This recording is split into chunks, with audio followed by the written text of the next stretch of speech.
seeing the cycle of life in my baby daughter's eyes. Like many new fathers, I spend as much of my free time as I can get away with gazing into my baby daughter's eyes as she stutters and scans. I remember a day not long ago when I rocked my daughter, Eva, in my arms, and her eyes stopped and steadied as they looked back into mine. Her arms and legs ceased to rock and her entire body just relaxed. A chill went down my spine. I felt that for the first time, she had really seen me. She was about 3 months old at the time. Within moments, though, her eyes left mine and started whirring around in their sockets again. While this was the first time I had shared such a moment of joy coupled with disappointment with her, I had experienced this many times with patients at the end of life. Many have alluded to the symmetry of the beginning and the end of life. Most people, however, become parents long before they become caregivers. For me, the order was reversed. For while I only recently became a father, medical training has made me much better acquainted with those at the opposite end of the spectrum. The agony of death is more than just physical, it is an existential wound that gnaws away until there is slow, and frequently unwilling, acceptance of the inevitability of one's mortality. I sometimes see a similar pain in my baby girl's eyes as she makes another arduous journey, learning how to be alive. Frequently, as she cries when she is hungry, or cries when she is overfed, or cries as she tries to have a bowel movement, or just cries, it seems as if she is yearning to go back to the simple comforts of her mother's womb.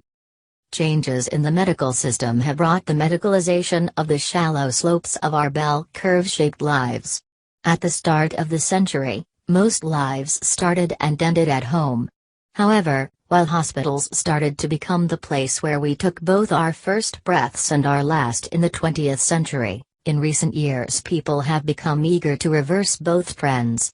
Nutrition, too, has shifted from being completely natural, to being almost exclusively artificial formula for children and tube feeding and intravenous nutrition for the terminally ill, followed now by a realization that natural routes are best for both groups. What hasn't changed, and what binds the pediatric and the geriatric, is the obsession with their bowel movements.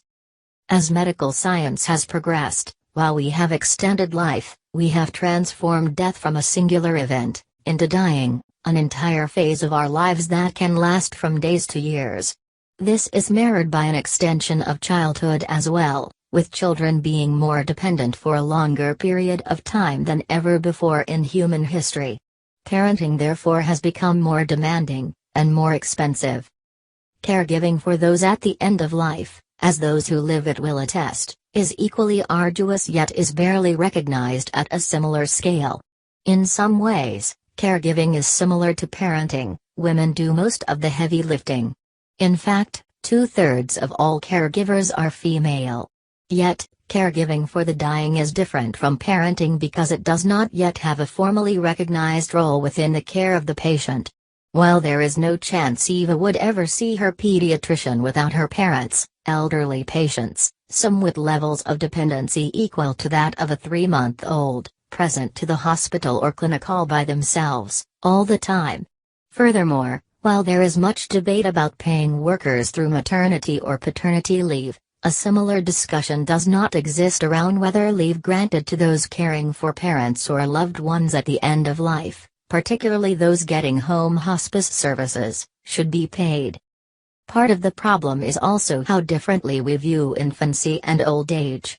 A daily struggle my wife and I face is how to hold back from oversharing pictures and videos of Eva on social media.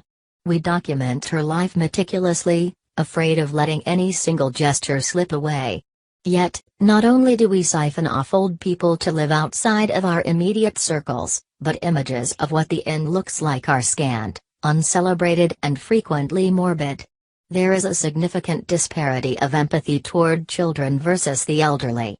Children's shortcomings turn into viral YouTube videos, while those of the elderly are often derided and ridiculed by the very people charged with taking care of them. In a more longitudinal sense, We care for our young the same way people have for thousands of years, yet how we die has changed significantly over just the past few years and continues to be in flux. Advanced technology means that many people require much more assistance at home than before. Furthermore, while our lifespan has been extended dramatically, the years we spend with disability have also increased. Therefore, while we have had eons to define our roles as parents, the modern caregiver remains undefined and unrecognized, and thus, unsupported.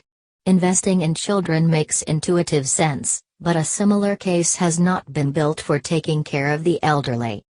As with raising a baby, the answer might come from the heart. What is really needed is for us to love the old as we do the new and celebrate the end as we do the beginning.